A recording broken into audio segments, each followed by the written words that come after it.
America's Backpack Nuke tells one Marine's story of the Vietnam conflict and what he experienced during the Vietnam War. Joining us now is the author of this book, Michael P. Chapanar. Michael, how you doing? Very good, Paul. How are you doing? I am well. Thank you for talking. We're exchanging emails with me last night, and I sure appreciate you making this appearance. Let's start this out with, give us a little idea of your story. How did you become a Marine in the 11th Engineer Battalion, 3rd Division in Vietnam back in 1967, right? Yes, 1966, and then 1967 on the DMZ.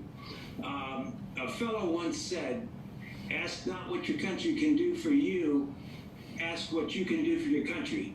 And that message hit home. That fellow being John F. Kennedy, I believe it was January 20th, 1961 at his inaugural address. About 4 years later, with that message in mind, I was about 17 or 18 years old. At the time, I was still in high school, but my mom and dad split up. I come from a very military, patriotic family, but my mom and dad split up, and I was kind of left alone. My mom went to Kentucky. My dad, he kind of left town, and I was living out of my car.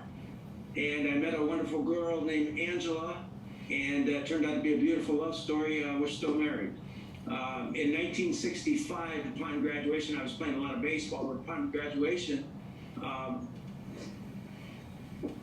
I joined the Marine Corps and volunteered to join the Marine Corps, and then went on to volunteer for Vietnam. I became a combat engineer at 1371, and eventually became a 1372 atomic demolition munition technician. Let me interrupt you there, Michael, because I think. Let me interrupt you right there, because that's where I want to ask my next question. Yes, sir. With your skill set. A lot of people, when they think of Vietnam, they think of the images we're about to show right now. They think of malaria, they think of Agent Orange, they think of, booby traps. They don't think necessarily atomic weapons.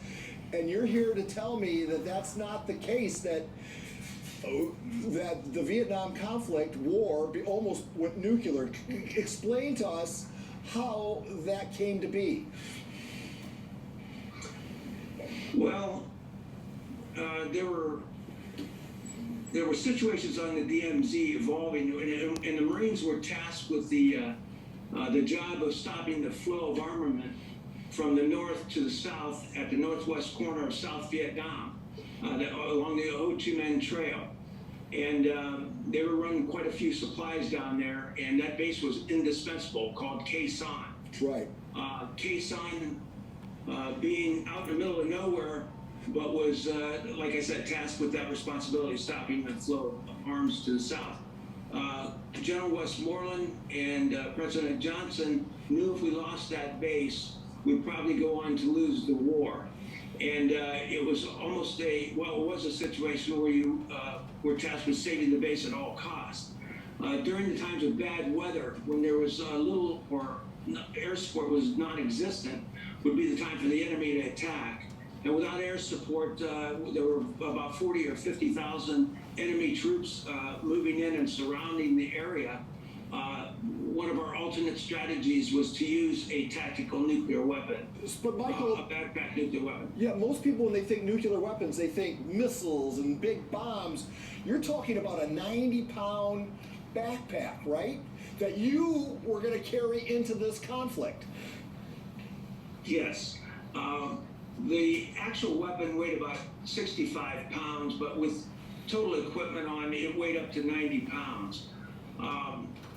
Yeah, I had it strapped on. They call it a backpack nuclear weapon, but that's a little bit of a misnomer in that I was always tasked with strapping it on my shoulders and carrying it in front of me.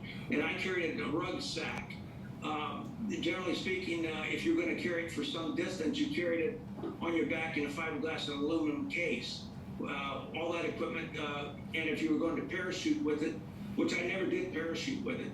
All that equipment could weigh up to 90, 100 pounds. Michael, how come no one knows? How many people know this story? Well, probably by now, a lot of people know the story. I would say You know, I can't tell you how many people know the story. We're going to find out. Quite a few. We have to wrap this up. I only got to read a couple chapters just because I got the book so late before this interview. I would love the opportunity to read it in its entirety. Where can people find it? You can find it on online, Google, iTunes, Apple Play, Kindle, Amazon.com, and you can buy the paperback in most bookstores, and it's also available in hardback. What? You must have had to get a lot of signatures to get this thing approved. I mean, I can't imagine everybody was really happy with your decision to write the book. Actually, people were happy. I never got any objections. I have not a lot of signatures, but I have 3 signatures, one from the Marine Corps History Department in Quantico, Virginia. I have the Defense Department, the Pentagon, approved the book on 9/11, 2018, and I have their seal of approval and signature. And also I have a signature from the highest office in the land with no objections, and I have his autograph.